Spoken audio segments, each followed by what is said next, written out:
everybody.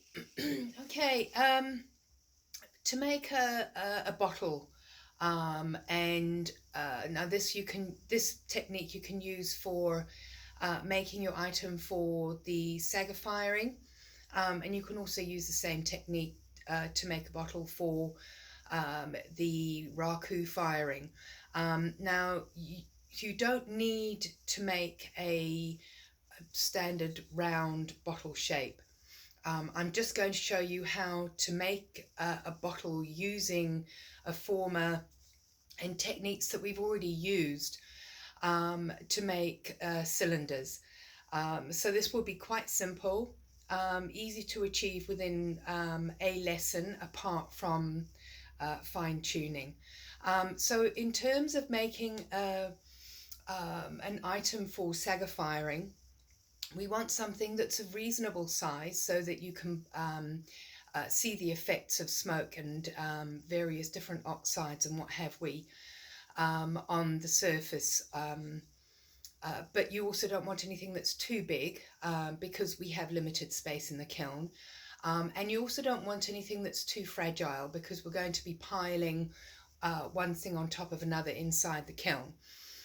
So we need something that's going to be robust, something that's going to be big enough to show the effects, but with those limitations. So the former that I'm using is one of the cardboard formers from the storeroom, and I have ascertained that a standard A4 size piece of newsprint will work really well to go on this former.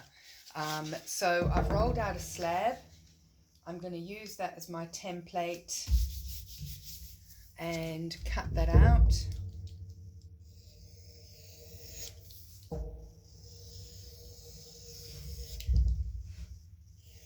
So it's exactly the same concept as what you've done before. The only difference here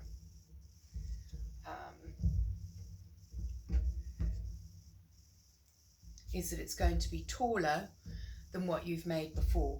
Now this clay of mine is very soft. You'll probably be doing yourself a favor if you roll the slab out and allow it to firm up a little bit before you start working if the clay is really soft. Right, so my next step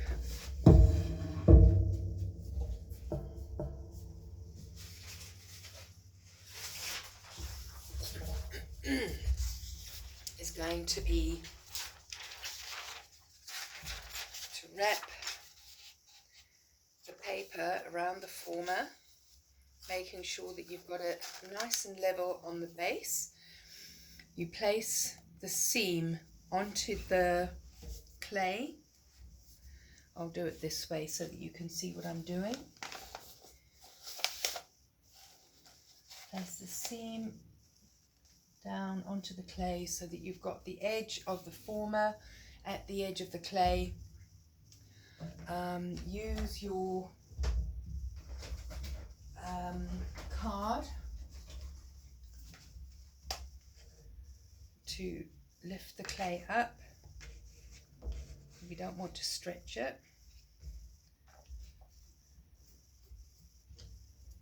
And then roll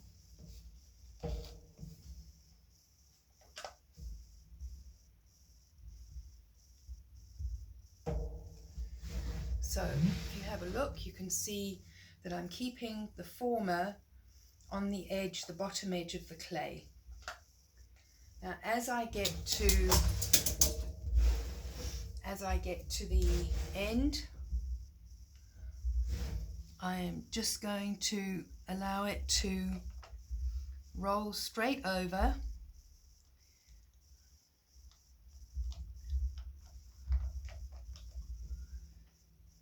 and stick together. So I'm just going to rock that.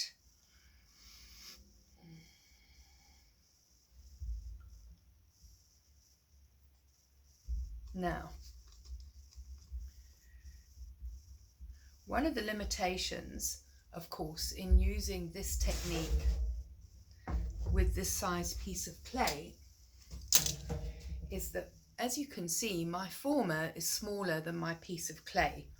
So this clay up at the top has no support. It is joined more or less at the same point that the clay at this end has, but inevitably, because you're not dealing with a former that is exactly the same size as your slab, you're going to have some differences. But the differences are going to be that small that they're really not going to make much of a difference.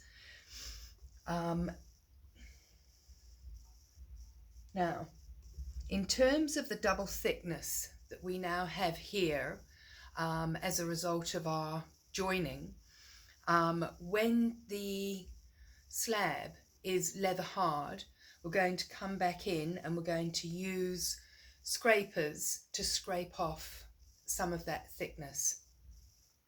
But for now, what we need to do is exactly the same as what we've done before. We're going to make a base, and then I'm going to show you how to make a neck and a mouth to go on the top of this.